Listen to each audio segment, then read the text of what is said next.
If you like this video, please give it a thumbs up and hit the subscribe button as well as the bell to be notified of future videos.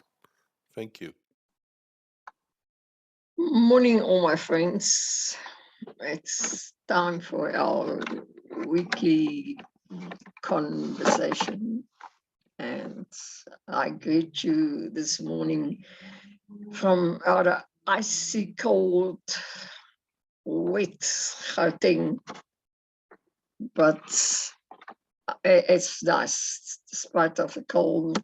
This in the middle of summer, the rain was beautiful. The rain is still beautiful. So I hope where you all had good rains and you all are settled in for our next conversation, because this might just be my last conversation with you today. Today, I think by now you know everything about me and my family and what there to know is about what my career in the police and whatever. So today I'm going to tell you about some friends that I made through the police, friends which left their footsteps in my life forever. A lot of them have since passed away, but the friendship that I had with them and that what I got out of those friendships will always be with me. I'll always remember them. And in those, it's still alive, still my friends, but let me tell you all about them. I'll start, of course, with the legendary Brigadier Duveen Botha. You know, I think I've said it previously, but I want to say it again. There's nobody like Duveen Botha. Duveen Botha made such an impression, not only on me, but she left her footsteps forever in the South African police. She will always be remembered as a woman who took the gap from being a vice principal at one of the country's best schools and take the job as head of the female police in the college. It must have been a very big adaptation to her, but you know, by the time she started with our training on the 1st of January 1972, and by the time we got to the college in March 1972, one could swear that she's been in the police just forever. And Duveen was always the leader. Duveen learned us to trust, to give your best, to be proud to be a member of the South African police, and most of all, to be proud on the uniform, to be proud on your room, the inspections every Friday, and wherever you go, Duveen always said, woman is the most proudest person in the world. So thanks, Duveen, today. 50 years ago, later, I still remember all those things. And I still try to do what you learned me to be. Thanks for that, I'll always remember you. Then from the college, as you all know, I went to John Foster Square. And the first person whom I met there was Jan Nelson. I ended up in Jan Nelson's office as a typist, and Jan Nelson was a warrant officer at this stage, who wasn't very far from retiring. But what Jan Nelson didn't know about policing wasn't worthwhile. And he loved to share it with me. We worked hard because, there was a lot of, although they were a typing pool, more of the type work came to my office for me to do. And Nelson was just there for me whenever I needed him. When I feel sick, I remember the day when I had my kidney stone in the office. He was like a father to me, or more like a grandfather, but he was much older than what I am. But, he was so quick to get the doctor and to get me to the hospital. Thanks, Jan, for everything that I learned from you. I will never forget that big old figure with all the knowledge of the world in his head. I'll always think about you. And then the second day I was at John Foster Plone, I was still in a typing pool, and a then colonel, I just saw it on his pips on his shoulder, came into the typing pool, fuming mad. And he said, "Which one of you is sorry?" And I thought, oh my gosh, what have I done? Because he's holding a letter in his hand. And slowly but surely, I got up and I stand up and I said, I am. He walked up to me and he said to me, "Could you retype this letter?" And I looked at it, I said, "But I didn't type it in the first instance. It is not one of my letters." He said, "I know, but I want you to retype it." He said, "And from now on, you're going to do all my type work." And I move you to next door, which was Jan Nelson's office, which I did for the time that I was there before I went to college. And even after I came out of college, we remained such big friends. He studied for a degree, and those days there weren't computers. So I did all his type work for him for years, for his study work. Everything that he had to hand into the university, I typed for him.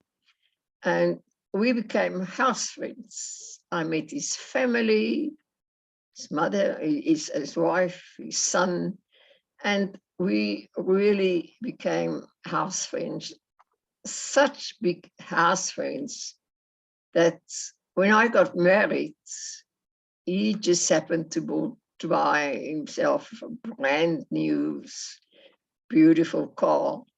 And he even offered his car to me as a bride's car, which I grabbed because the car was red and my colors were white and red. So it just, and we remained friends. Jan was the type of person, whenever I've got a problem, no matter on what side of life, or personal life or whatever, I can just give him a ring and he will be there for me. He was always there for me. He always had the right answers. He always knew what to do. And Jan and I stayed friends till the day he passed away. at the age of 93. I'll never forget the day with his funeral. You know, I was so sad. I felt as if I giving away my second father. Because my father passed away long before him, and it really felt like a father has passed away. And today, still many times when I think of something, when I'm depressed, when I just feel to speak to somebody, I wish Jan was still there. You know, we could speak on the phone for hours, and as I say, he always had the right answer. And the next person that I would never ever forget was the then Captain Powell Botma, the later Brigadier Botma. He was our company leader of the women in the police force. And as I said it on a previous time, he was really like a father for all of us. And he told us that, he said, when he heard that he's got to take charge of the girls, he said he really had butterflies in his stomach. He thought to himself, what am I going to do with those ladies? We've never had ladies in the police force before. How do I handle it? What do I say to them? And he told us the first day on the parade ground, he said, you know, this is a complete new field for me. How do I address you? We shout at the men, but surely I can't do that with you.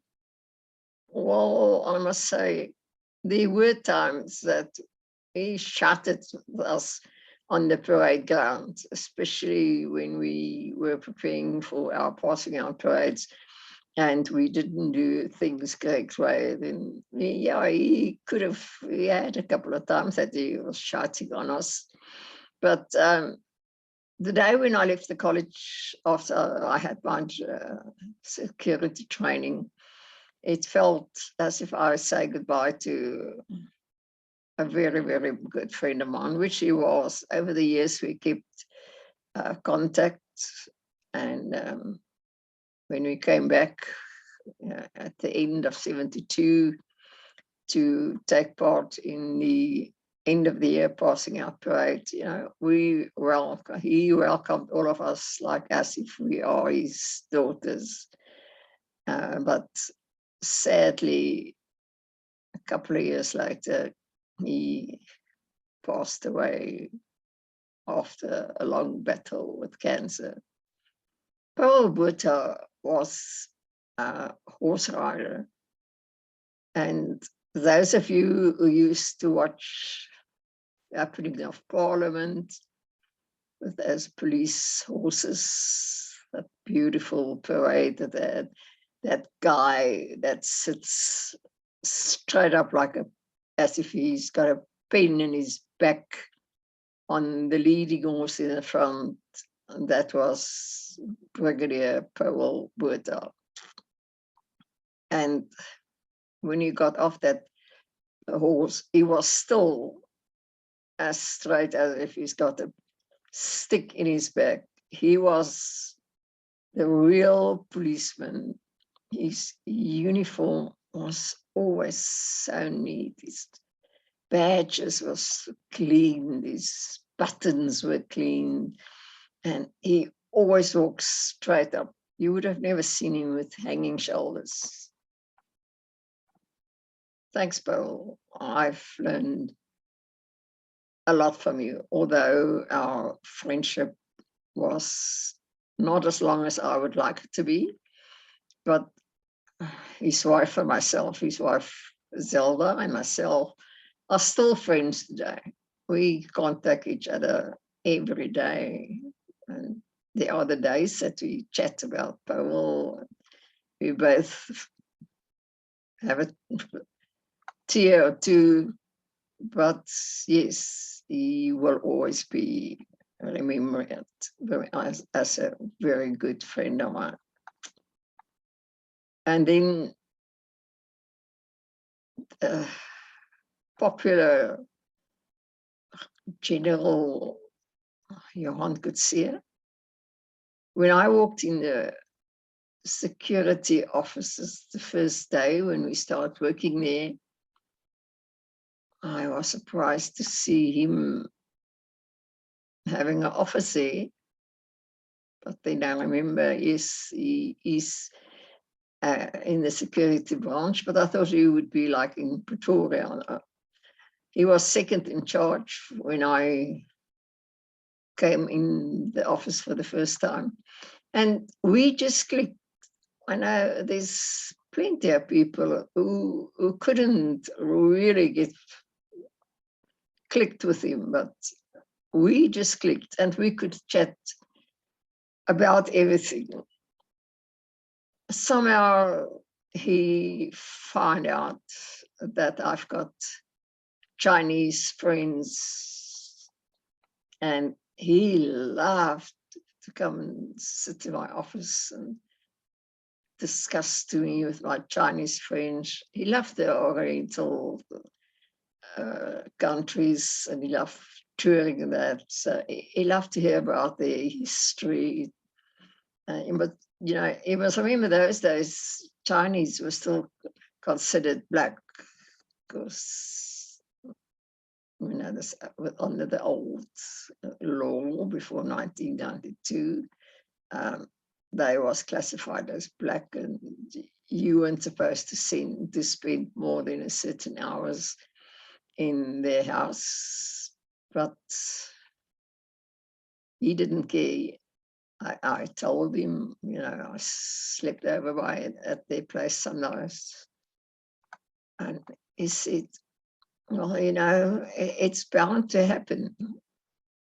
He said, I will always be there for you. And if anything goes wrong, I'll be there for you to protect you.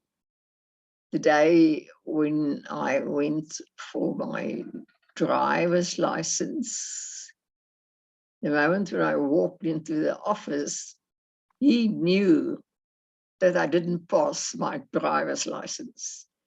He was so well known at the license driving school that the inspector who took me phoned him and told him I failed my driver's license. He said to me, what happened? Because he took me out for a couple of driving licenses just before. I said, nerves, that's all that happened. And then, well, luckily, the second time, I got it with flying colors. And then another person that made an impression in my life that I will always remember is General Christy Zietsman. When I met Christy, he was head of the detectives. And I met him during my security training. But when I started working, we just kept contact. Somehow, the two of us just, and everybody knows that, everybody knew that we were friends. When I left the police force to go and work for the newspaper, if I need anything, I used to phone him. He gave me his direct line, and I phoned him on his direct line, and he gave me all the information that I need. You know, those days, the police started with public relations officers. But Christy used to say, who knows better what's going on in a docket? The public relations officer or the investigating officer, or for that matter, the head of the detectives. One instance that I really want to mention was when Matt, Michael, and his clowns hijacked the SAP airplane, and they was caught immediately. Then they came back to South Africa, and everybody, the only thing that each and every newspaper was interested in is the names of the people that were involved in it. Everybody's, right from the beginning, the police gave Michael's name, but the rest they didn't want to give. It was really a battle. And then at one stage, I just picked up the phone. I phoned him on his direct line, and he gave it to me. And then the next day, those hijackers appeared in the magistrate's court in Durban. And it just so happened that my press card was up for renewal. And I was waiting to get it back from the police. And then they sent out a letter saying that anybody who turn up at court without identification of a press card won't be allowed in the court. And I'm telling you, the poor secretaries, they had to run and push, and late that evening, they eventually got my press card from the police. So I got on an early plane, very early plane the next morning, flying out to Durban, and with my press card in my bag. But I had a big bag because I carry so many things, including my camera stuff in my bag. And as I was standing in the row, I started digging in my bag for my press card, and I got nearer and nearer to General Zitzman, who was standing at the door where we were supposed to go in. And without looking up, I said, yes, okay, just 1 minute. Let me just get my press card out of my handbag. He said, man, just leave that. Do you really think there's any policeman around here who doesn't know you? Go, in you are. I said, if I knew that, I wouldn't have had all those problems and running around like a maniac the previous day to get my press card in order. But anyway, that's it. And I wrote the story when he retired, and the day after it.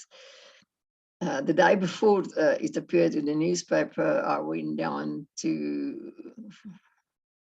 I can't even Vryheid, somewhere there, to do a court case here. And then that evening, he phoned me and he said to me, thank you very much for that beautiful article. He said, by reading it, I see myself in the article. I said, well, but it is you. He said, yeah, but some journalists just write what they want. He said, but you really describe me the way I am. Thanks for that. And there our friendship just got more and more. When he retired, before he retired, he said to me, I must come around one day, then we go out for a lunch just across a Wachthuis. There was a beautiful restaurant there, and we sat there for hours and chatted and had a nice lunch. And we kept our friendship going till the day of his death, which just, it's not just one of those things, but it's things that's happening, but it just leave a hole in my life. Another very good friend of mine has been taken away. The next guy that I would really like to mention here is Colonel Mahoney. Colonel Mahoney was also with me at the security branch.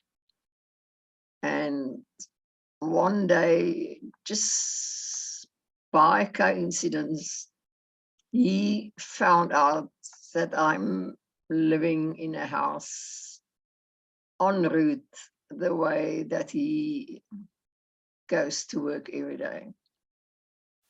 So he came into my office and he said to me, how do you get to work? I said, by bus. I said, there's a bus stop right in front of my house. And then I get back in the afternoon, so I wait for the bus in front of John Foster Square. He said, no, from now on, I'll pick you up. He said, I go past there, that's en route that I'm traveling. I'll pick you up in the mornings and I'll take you home in the afternoons. And it went on for years. Even after I was away from, was transferred from security branch, he still picked me up the days that I had to be at John Foster Square. And also, I met his family. He had the most beautiful canaries, hundreds of the canaries in the place at the back of the house. And the song of the canaries, every time, whenever you were at Dad's house, you can hear the canaries. We kept our friendship, saw as his wife passed away at a fairly young age. And then a friend of mine's granddaughter had a boyfriend. She met a boyfriend with the surname of Mahoney. And on the spur of the moment, I said to her, isn't his father Dan Mahoney, who was working at the security branch at John Foster Square? She said, yes. Well, I said, well, you know what? I know him. He started as a junior at John Foster, at the security branch. It was just a couple of months before I transferred out of the security branch. So I know that guy, and I know his parents very well. And Dan died on the age, I think he was around about 90 when he died, which left another hole in my life. Now I'm going to the little bit more younger guys, girls, but they who aren't with us anymore. And I will start off with Colonel, those days Captain Chris van Zyl. Now, Chris, I met him when he was working at the murder and robbery squad in Benoni. That's while I was working at the newspaper when I met him, and he not only became a very big informant to me, but we became very big friends. And, when anything happened, he was on the phone and he tipped me off. So there were many a times that he picked me up, and then I went with him to a crime scene where the murder and robbery squad was going to murder scene. But the one that I would like to mention was the underwent saga. As you must probably all know, underwent was a captain in the police. His father was a general in the police. And Under myself just happened to work at the same branch, detective branch in Boksburg for a while. So I knew Andre very well. And then we all know he turned criminal. So my bosses at the newspaper knew that I know Andre. So, and the first day when you really got the attention of the newspapers is when he escaped from custody. He was taken to the doctor, or no, to technical college, mechanical college in Olifantsfontein to do exams. And then he and his buddies escaped from there. And, well, everybody was looking for him. And then one morning early, I got a call from Chris, and he said to me, "You better be downstairs." Those days I lived in a flat in Hillbrow. He said, "You better make sure that you're downstairs in about 10 minutes, not more than 10 minutes, because I'm coming to pick you up. We got a tip where Andre and one of his buddies was in a house in Highlands North in Johannesburg. And I arranged with the lady there in the flat next door to just take care of my daughter. And I went with Chris, and the neighbors on the opposite house, in the opposite house from where Andre and his two buddies were hiding, they said the police can use their yard to use the fence to hide themselves. And there I'm lying on the ground in between the police, each with big guns. And you know, I'm a very curious person.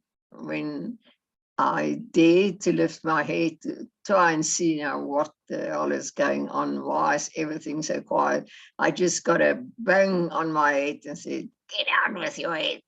Just now they're going to shoot you."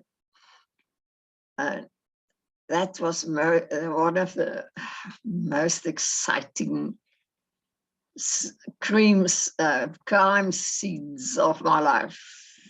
I can't tell you how much I enjoyed it.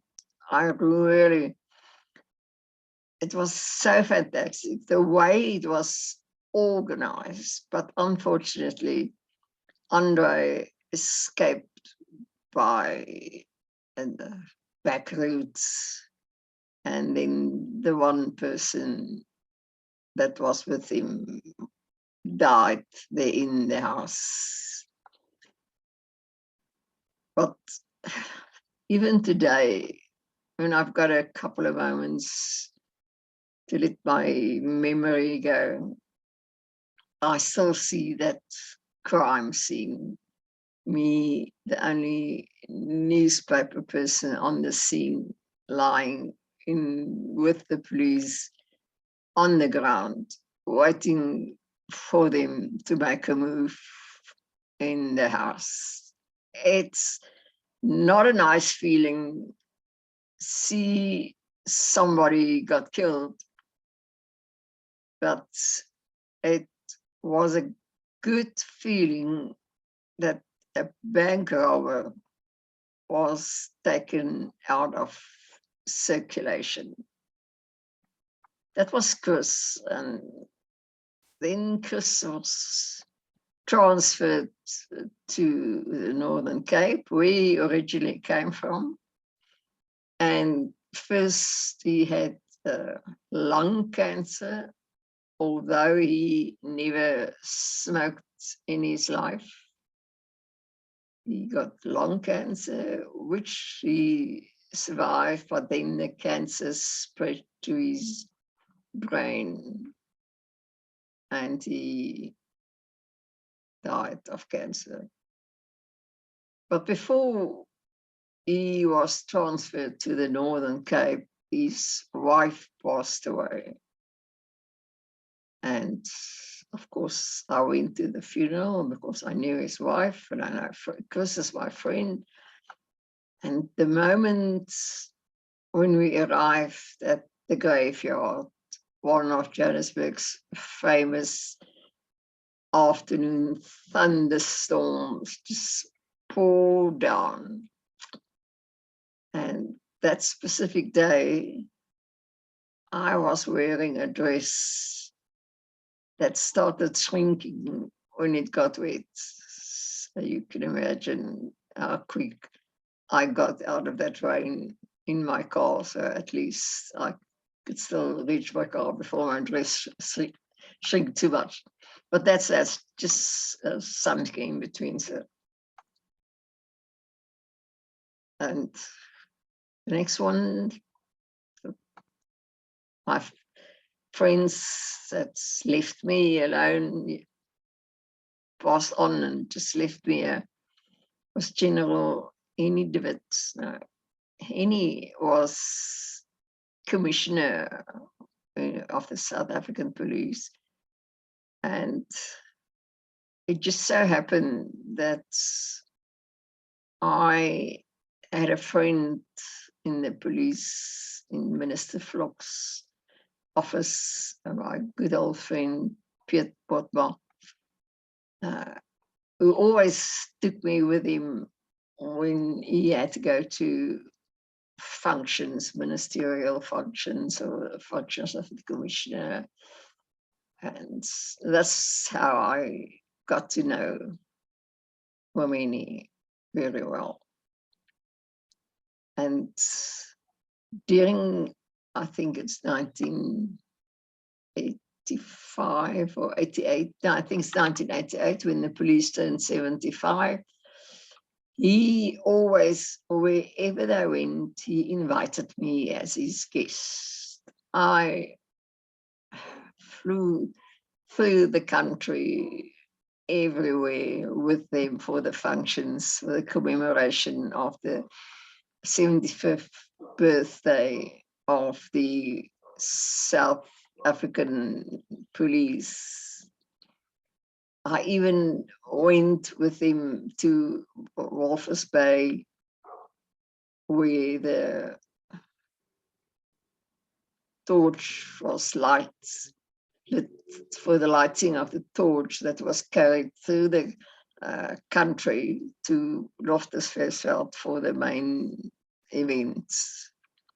And I really, in all those, there was so many places and so many things, and it was always many who invited me. And, you know, I felt really as if I'm back in the police for that period of time. It just felt as if I've never left the police, although I was there as a newspaper reporter. The police was just came back to me again. And one day when Henny phoned me and he said to me, "Hey, you must come and see me in my office." I said, "Why? What have I done?" He says, "No, you haven't done anything, but I'm about to retire.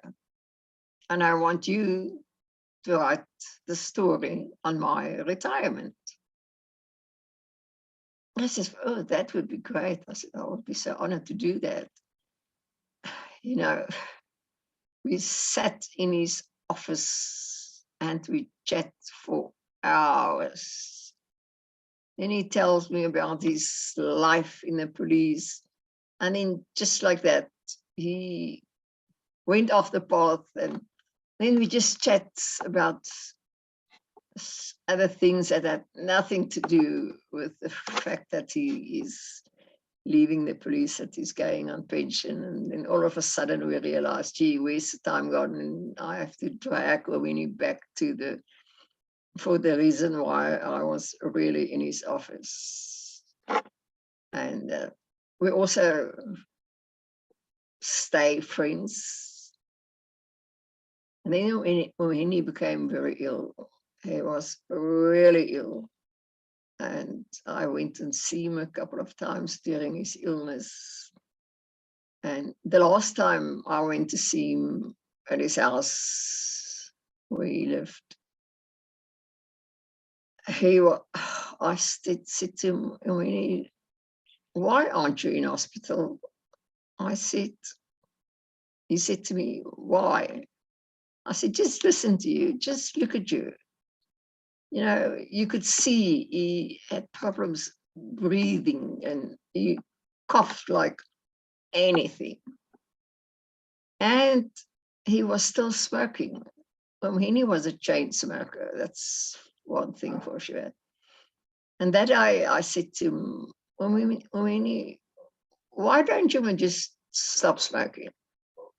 He said, you know, Michael, I know I'm going to die. So why take the one and only pleasure I've still got left after Molly's death? Molly was his beloved wife. I said, I mean, if you see it that way, carry on. And 2 weeks later, he passed away. But the day when I left there, when I walked down those stairs from the double story where he was sitting on the balcony, I knew I wouldn't see him again. You know, I could just see he's very close to his end. Right, you know, and there's one or two more people that I've missed. I must mention Warrant Officer Morsi Mostert at the Murder and Robbery Squad. You know, Morsi was known as the mayor of Boksburg North. Morsi was a real Namakwalander. He came from the Namakwaland, and he always stayed that guy from Namakwaland. He had the most beautiful and most wonderful wife, Judy. We became such big friends. His eldest and my daughter became real friends. In fact, they're still friends today. But what I really want to tell you is that Morsi, first of all, Judy developed breast cancer. And it seemed as if she's cleared. Well, the doctors told her she's cleared for it. And then Morsi developed prostate cancer. And they treated him, but he just got worse. And then the next thing, Judy got brain cancer. There we had two of my best friends, both with cancer. And, you know, I literally saw them fading away in front of my eyes. The last couple of weeks before they passed on, I saw them every day. We just went to see them every day. One night, his son phoned my daughter and he said, we must please come. Morsi wants to see me. And you know, that night I really thought that Morsi's going to go that night. By then Judy still had the brain cancer, but she could still do things for herself, although she was also fading away. And then Mossie passed away just before the first complete lockdown.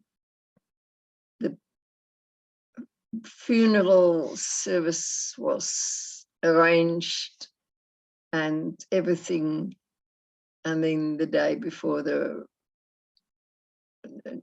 funeral, the lockdown came. So his two sons had to change everything.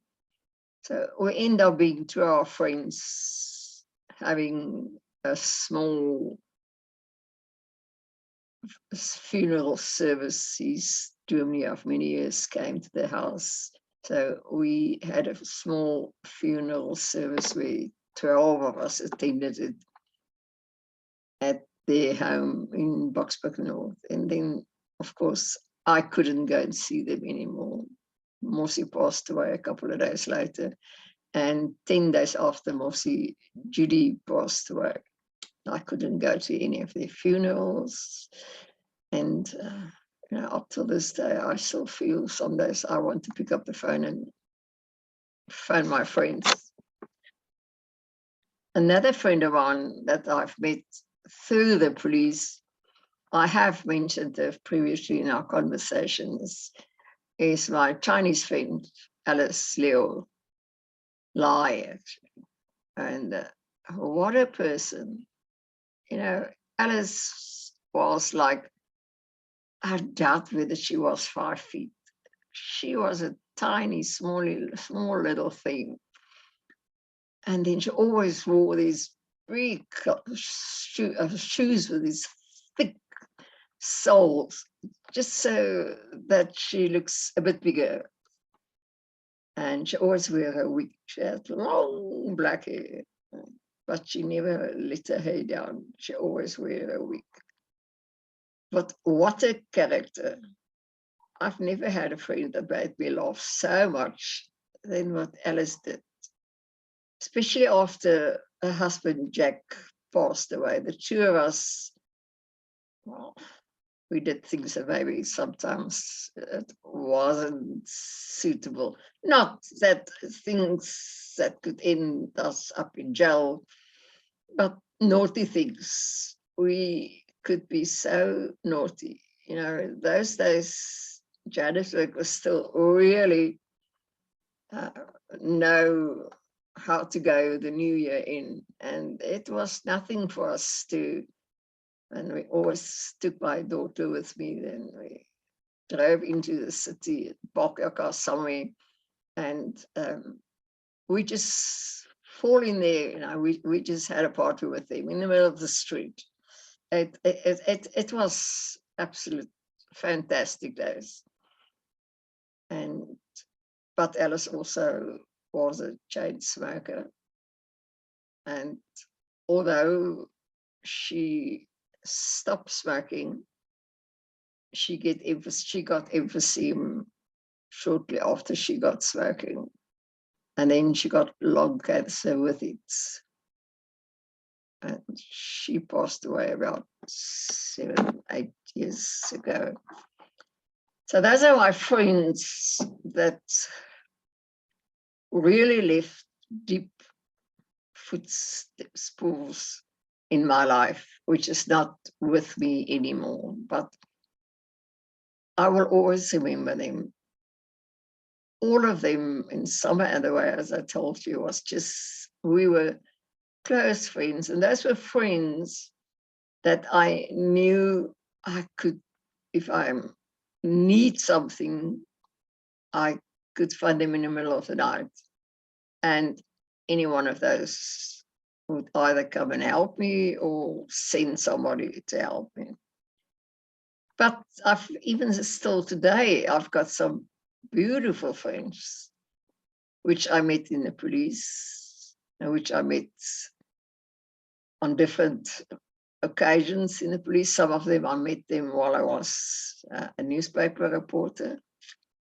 And I just want to mention a few of them. The first is Gert and Sonja de Lange. Yes, I'm smiling because these two, there's always a joke somewhere. Gert was the area commissioner in Germiston when I really met him through crime and we became friends.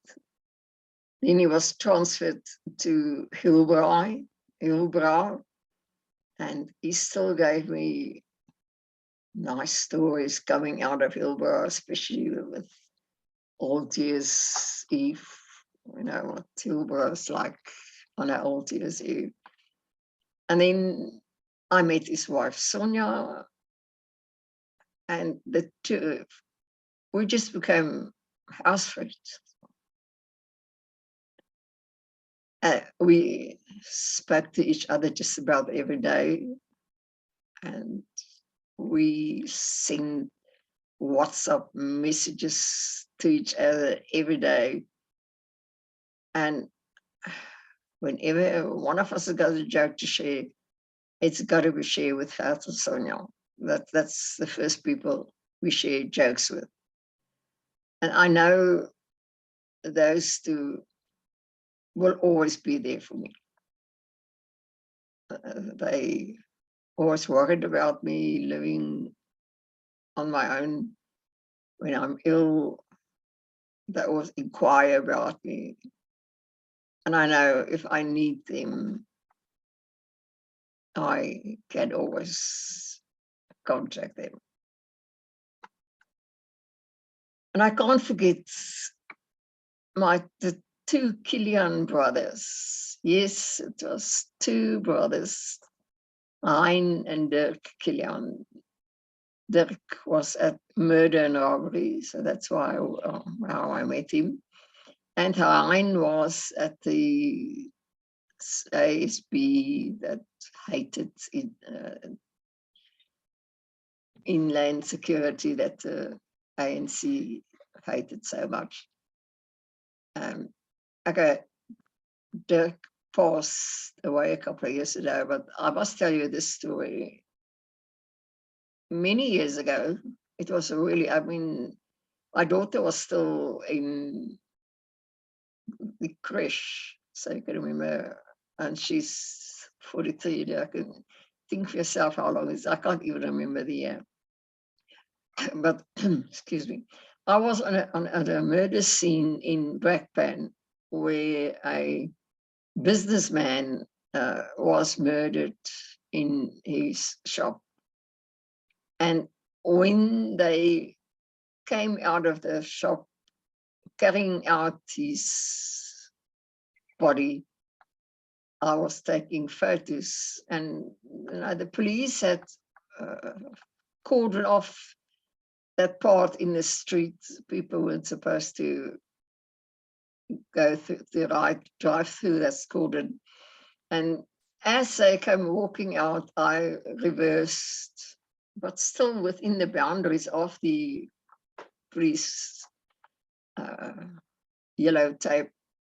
And the next moment, a car went through that yellow tape and he drove over my foot.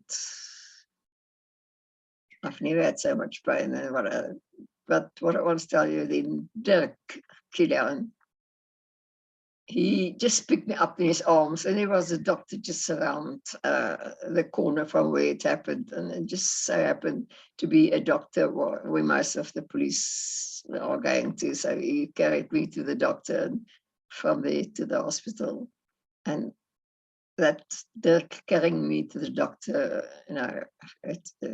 everybody was talking about it even long after his death still. And Heine and myself, we got such big friends. We are always there for one another. His wife was murdered brutally a couple of years ago when she visited her sister in the Cape. And I was always there. I spoke to him, I sent him nice messages, I phoned him, and because he took it very badly. and his son, Zane, I think by now we all know who Zane Killian is, has been kept in prison for a thing that he hasn't done. Everybody, there is so many happenings and photos and papers and persons who know that Hein wasn't near the Cape when this incident happened. He was standing with his son in a chemist in Springs, and the camera in a chemist took a photo of that specific moment. But now come the thing that I really want to tell you is the other day Hein came to my house, and funny enough, it wasn't the first time that he came to my house. He brought me some information for my album that I'm doing on the 50 years of the policewomen. But for some other reason, my dogs wasn't happy to let him into the gate, through the gate. And when I opened the gate, one of my big dogs just jumped in between of us. And, you know, me walking on the crutches, I just couldn't keep it. And I fell. I really hurt myself. And what happened this time? Hein picked me up and he carried me home. So he sent me a WhatsApp later on. He said, yeah, it's now the second time that a Killian brother had to pick you up when you injured yourself. I said, yes, let this one be the last time. But those are my friends that's still alive. But I have to mention my good old friend, Henny Heymans. You know, Henny was also in the security branch, and Henny and myself and General Johan van der Merwe in 2013, when the South African police turned 100 years old, we undertook it on us as a private initiation to write a commemorable album on the first 100 years of the South African police. So we really worked so tight together, and the three of us became big friends during that time that we were working on that book. And we're still friends today, Jan and his wife Hans, and Henny and his wife, oh, okay, now her name has escaped me. But anyway, we are still friends today. I mean, I visit them, and Henny and myself are now busy with the commemoration book for the first 50 years on the policewomen. The two of us are doing it together. And Henny is also in charge of the non-Gwai. The non-Gwai is an online monthly magazine for the forces in South Africa. Not only in the police, but all the forces in South Africa, the history of the forces and things happening in the forces. It's a really, very interesting to read. So if you ever come across a non-Gwai on your computer, open it and read it. And there's also a non-Gwai trust, which the trust is aimed at helping police that are in dire straits. They're not police only, helping members of the force that really needs help. I mean, anybody can buy something in at the trust. You can get Henny on Facebook, Henny Heymans. Just go in and look for Henny Heymans. asked him or I left a message for him in his inbox, and then he will contact you.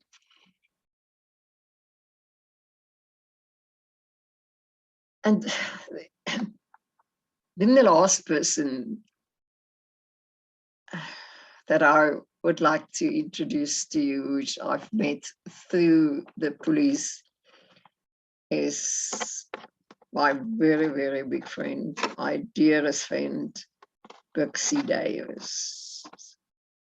Bixie's brother was in the police, and her father was in the police. Her father, if it's God will be 90 in January next year.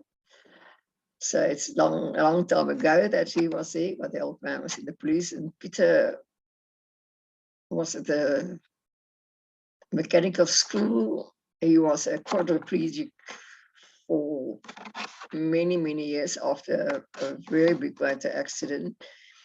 And for about 25 years of his life, Bixie took care of him. He was paralyzed from underneath his arms downwards. He couldn't do anything for himself. And she took care of him like a baby. It's, I just can't explain to you how this brother-sister love came out in her taking care of her brother.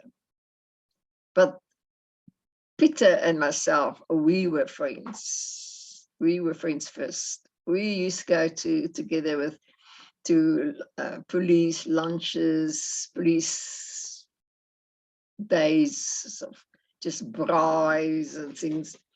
And many times Peter said to me, you must come and visit us.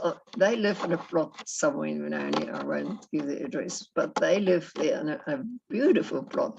And he always said to me, Saturdays, we have a braai every Saturday. And you must really come. My sister's inviting you. She said to me, I must tell you to come there one Saturday. So said, so done. One Friday afternoon, I found Peter. I said, okay, Peter, I'll come over on Saturday morning. And from the moment that I stepped out of my car, I just knew this Davy family and her parents, the Oberholzers, late mother and her father, they also live on the plot. This is where I meant to be.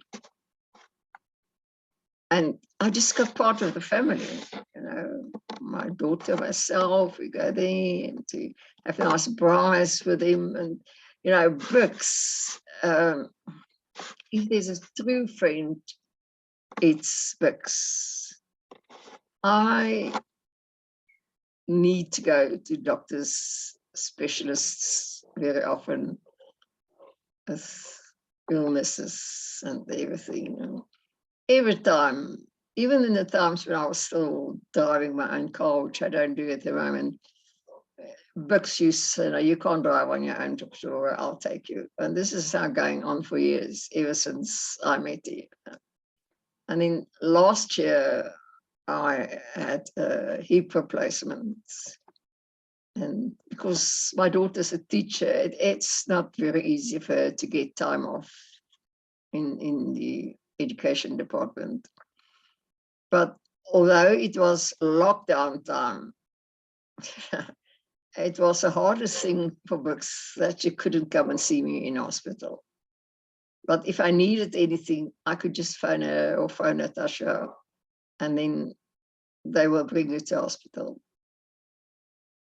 And the day when she came and picked me up when I was released, I said, I've got an appointment for such and such day with a specialist. And she said to me, sorry, please, can I take you that day to the specialist? I said, sure, that would be fantastic. And ever since, well, that's the way things are going. If I must go to a doctor, Bix is the one who goes with me. She knows everything about me. Bix is my great friend. I can phone Bix and Dick, which is her husband, literally in the early hours of the morning, which we have done already, my daughter, myself, one day. And they just were there. Nothing is too inconvenient for them.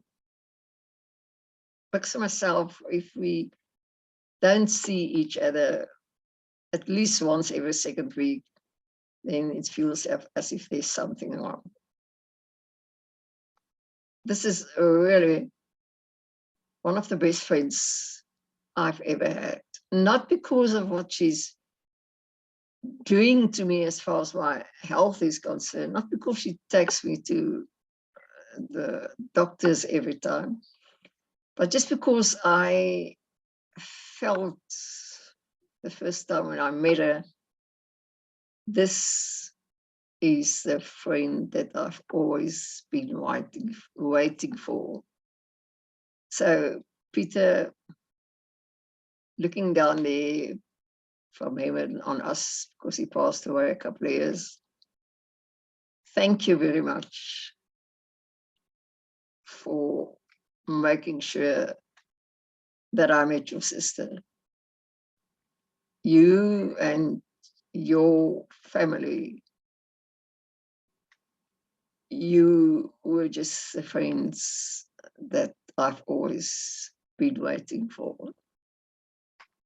Okay, let me just quickly remind you about I've mentioned it in this conversation, the commemoration book that Annie and myself are putting together on the first 50 years of women in South African police. Ladies, please, if there's any female police out there who hasn't had contact with either Annie Heymans or myself since the beginning of the year, since we started with this project, I need to make contact with you very, very urgently.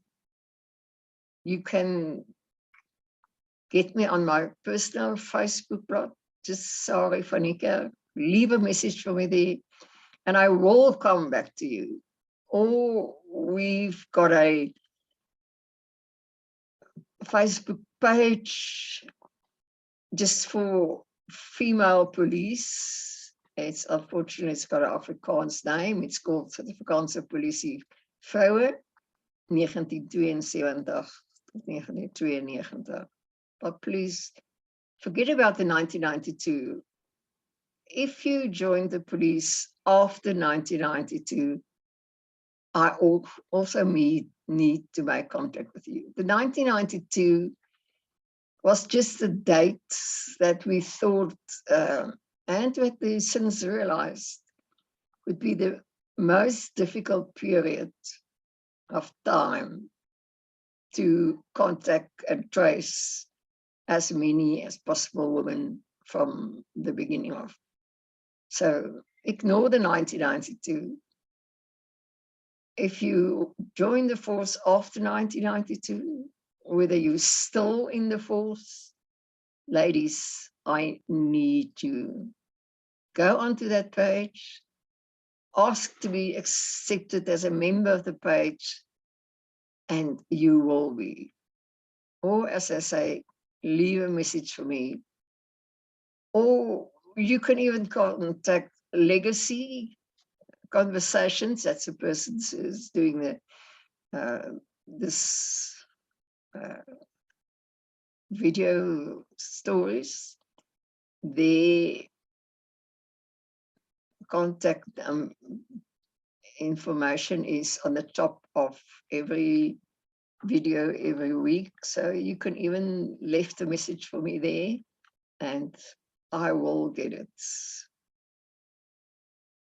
And now, sadly, I have to say goodbye to you. It was so nice to be in your TV rooms over 5 weeks. It felt as if we really became friends. I enjoyed being with you. I enjoy sharing my life and my career with you. But my time is for now up. As from next week, we're not stopping this. We're still going on with our videos, and next week your guest will be Lieutenant General Jenny Free. Be kind to her, show her the friendship that you showed to me, and I can assure you this videos is still going to go on for a couple of months. And be sure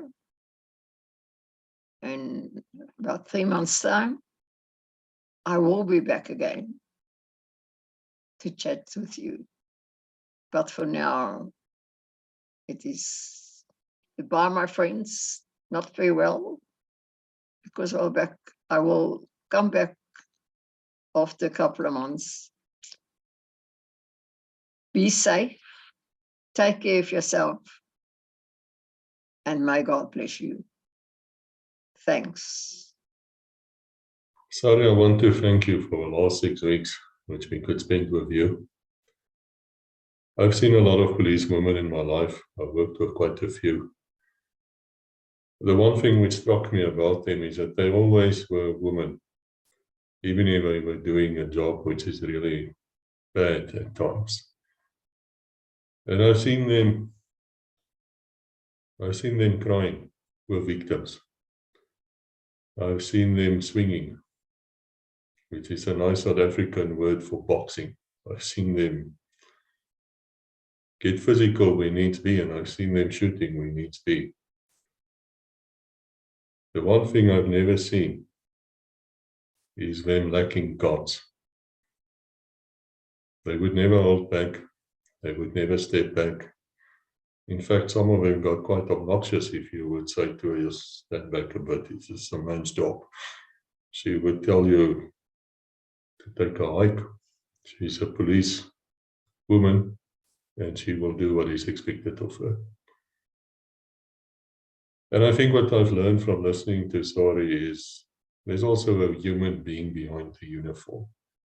You know, we tend to miss that. We tend to forget that the people behind the uniforms are always also people. They're family people, mostly.